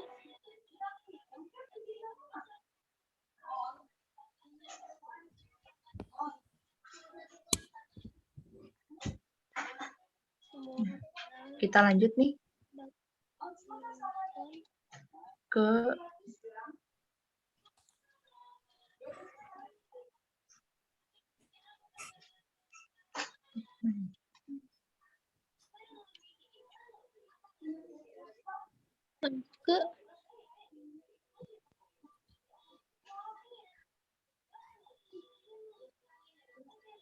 Ke user persona ya. Sebelah kanan. Nah, ini yang mau jadi apa namanya? Apa namanya? Menjadi user persona siapa?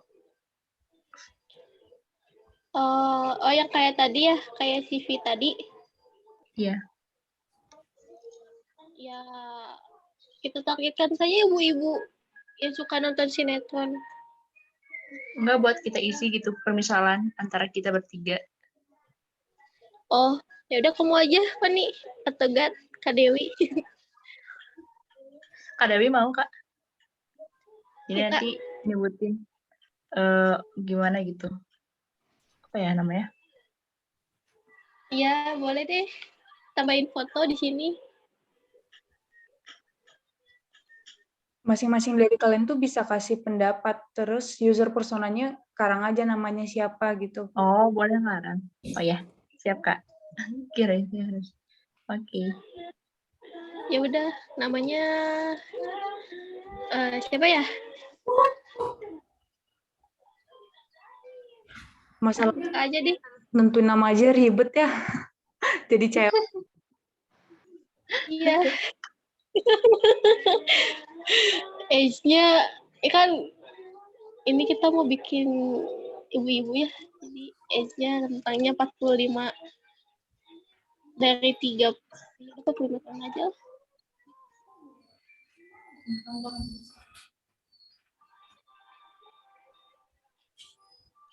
Lokasinya di Jawa aja ya.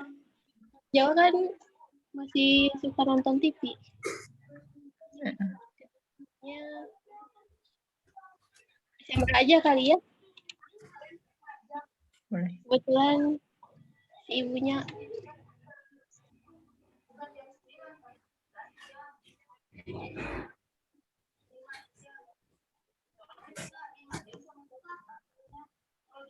di video tulis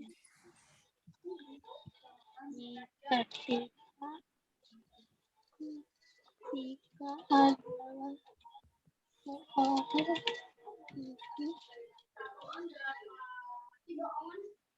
rumah tangga yang selalu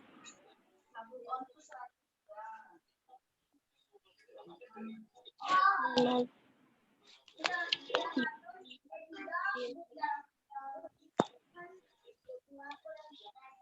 setiap malam sebelum tidur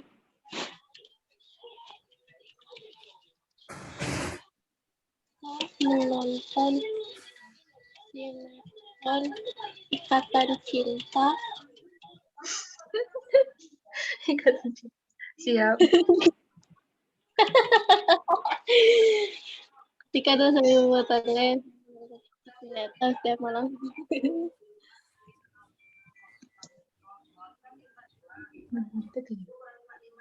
Kepribadiannya apa? Jangan introvert dong, say. Extrovert. Pagi-pagi kan beli sayur, suka ini. Enggak kan Lagi biasanya badul. kalau misalnya yang nonton TV kayak gitu menyendiri, sukanya kan introvert gitu. Sukanya. Biasanya introvert gitu. Kalau extrovert bisa lebih jadi. ke ketemu orang-orang. Nggak memilih untuk menyendiri nonton TV.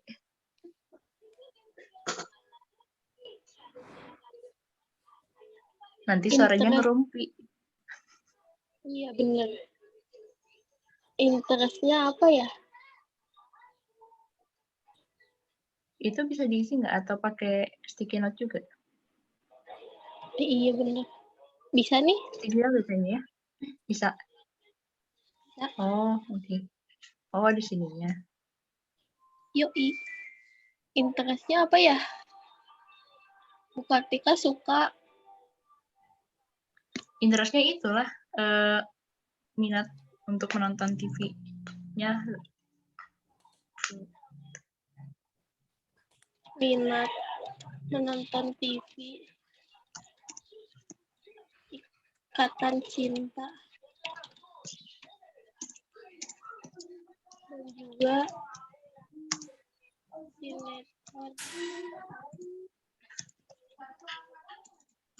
Apa sih yang di SCTV?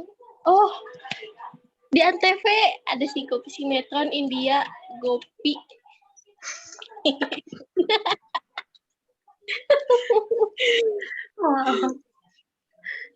Waduh. Terkadang menyukai acara variety show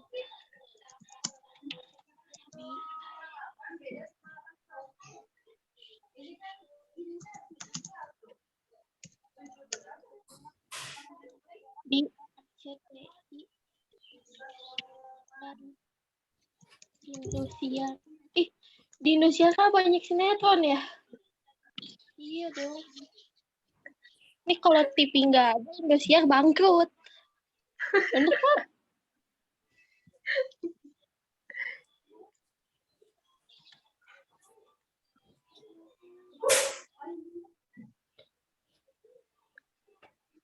Influencer itu apaan sih?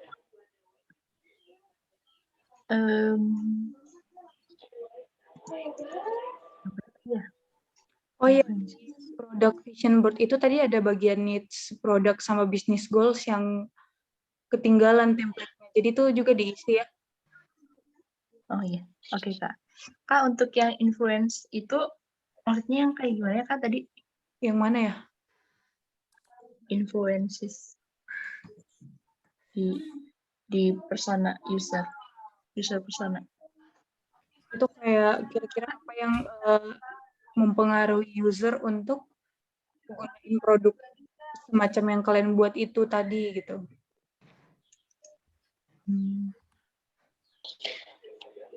Oh, ya buat bahan gosip ibu-ibu sih. Ya nggak sih?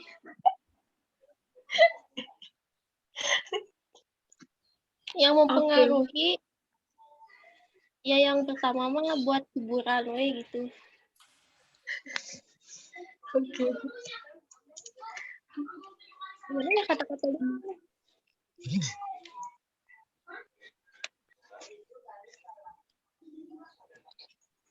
atau Kak Dewi mau coba isi?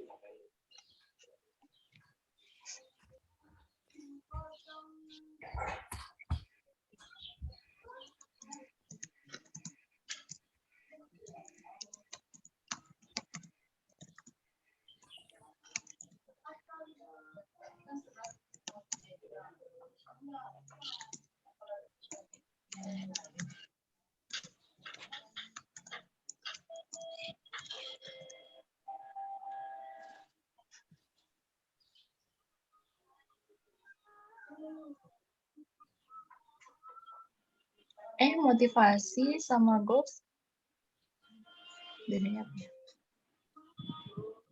Ya goalsnya Ibu Kartika setiap hari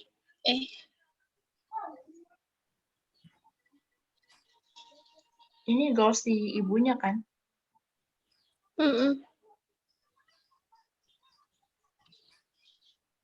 Goals si ibunya.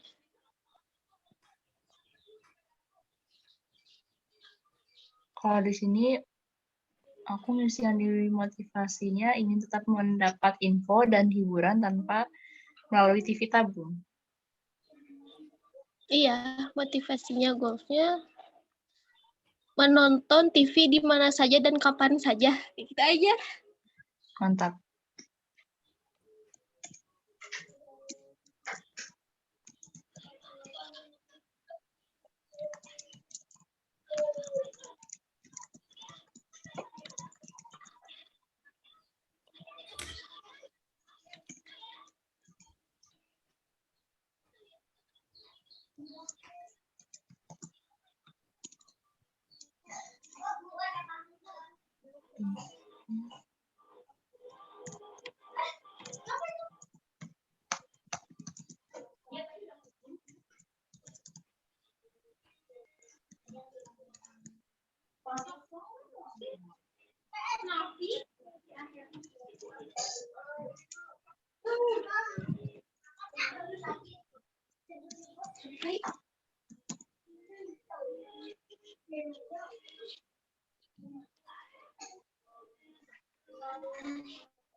Terus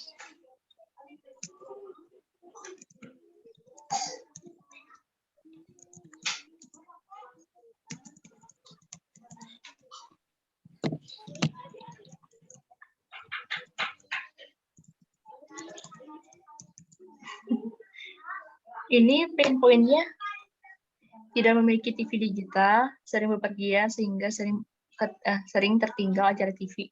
Gitu ya? Iya, betul. Sering ketinggalan episode baru. Sering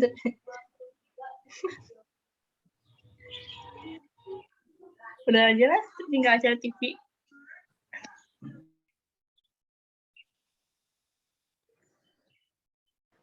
Halo teman-teman, maaf ganggu waktu diskusinya. Cuma kita boleh open cam semua nggak ya untuk dokumentasi tim kalian? Boleh Kak, bentar. Bentar Kak. Oke.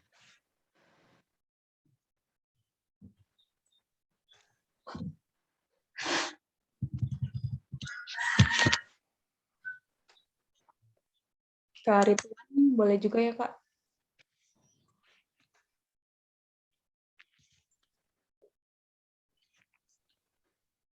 Oke, aku hitung ya. 1, 2, 3. Oke, thank you. Nah, habis ini aku bakal balikin ke main room-nya, terus nanti kalian lanjut diskusi di luar Zoom ini ya. Terus maksudnya besok udah kelar tuh sebelum kita lanjutin prototype, oke? Oh, oke Kak. Sampai idea tuh ya Kak. Iya, nanti aku jelasin lagi sebelum aku tutup nanti di Oh iya. Zoom. Aku kasih tahu tim satu lagi dulu, oke. Makasih guys. Menonton TV. Halo. Halo teman-teman.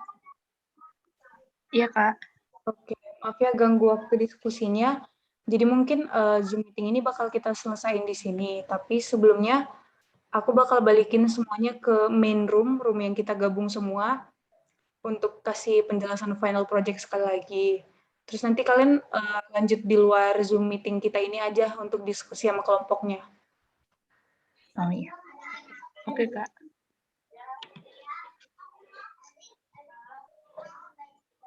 Gimana sih cara kembalinya? Live dulu. Ntar aku buat ya. Oh, dari karantina.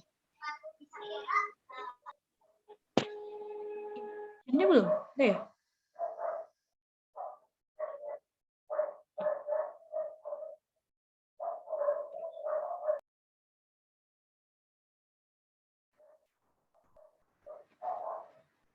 Oke, halo. Kedengeran nggak? Dengar Kak. Dengar. Sebelum kita tutup Zoom hari ini, aku mau jelasin sedikit lagi tentang final project kita. Bentar, aku share screen dulu.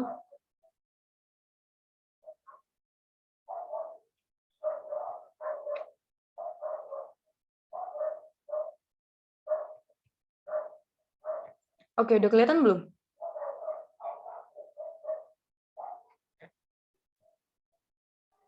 Sudah. Kak. Oke. Nah, jadi masing-masing kelompok kalian kan udah nemuin masalahnya apa. Terus di sini ada beberapa tugas yang wajib dikerjakan, tapi ada yang lainnya juga tuh disarankan kalau memang waktu kalian sempat atau memungkinkan. Jadi apa yang bakalan kalian kerjain sampai hari ini? Oh sorry, ada yang kurang nih, bentar-bentar aku tambahin dulu. Jadi sebenarnya idea itu sampai ke ininya ya, sketch-nya. Jadi kalian nanti gambar aja di kertas. Atau kalian di Figma juga bisa kolaborasi. Kalau bingung nanti aku kasih tahu caranya gimana. Jadi kalian tuh harus buat tahapan design thinking ini mulai dari membetai sampai idea untuk hari ini. Udah kelihatan belum ini? Yang sketch itu udah kan di paling bawah.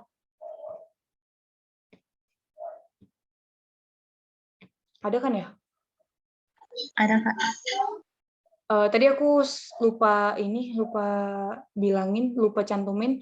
Jadi kalian itu buat sampai bagian sketch ini, kayak gambar yang di kertas tadi tuh, gambaran kasar bentuk dari produk yang mau kalian buat. Jadi kalian itu cuma perlu buat inti-inti dari masalah kalian aja sih. Misalkan untuk tim 2 tadi buat platform ini ya, untuk jual sama pamer hasil desainnya, iya bukan sih? Atau salah? Iya, kurang lebih Kak, ngejual jasa desain gitu. Oke. Jadi mungkin halaman yang penting atau yang prioritas di situ adalah halaman si pengguna saat pamerin hasil desainnya. Atau mungkin kalau misalnya ada transaksi, dimasukin halaman transaksinya gitu. Jadi nggak perlu semua dari awal ada halaman about-nya, ada halaman home-nya gitu-gitu, biar mempersingkat waktu juga. Sampai di situ paham nggak?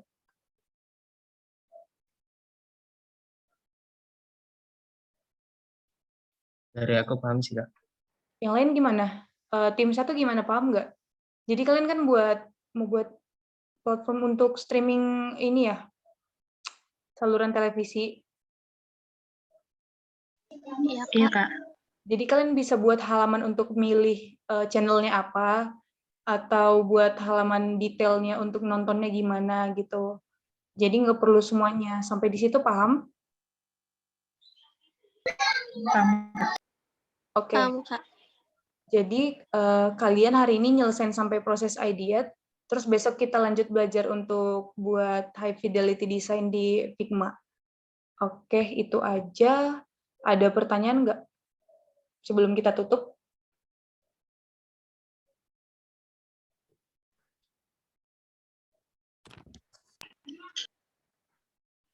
Kalau misalnya nggak ada, kalian boleh tanyain di Telegram kita, di grup, atau boleh chat secara personal juga. Terus terakhir, tadi kan masing-masing tim udah ada dokumentasi ya, terus kita semua boleh dong ini open cam biar aku screenshot sekali lagi.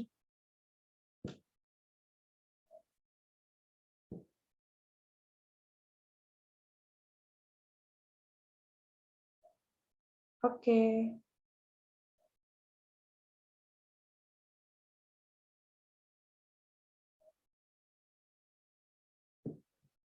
Ridwan.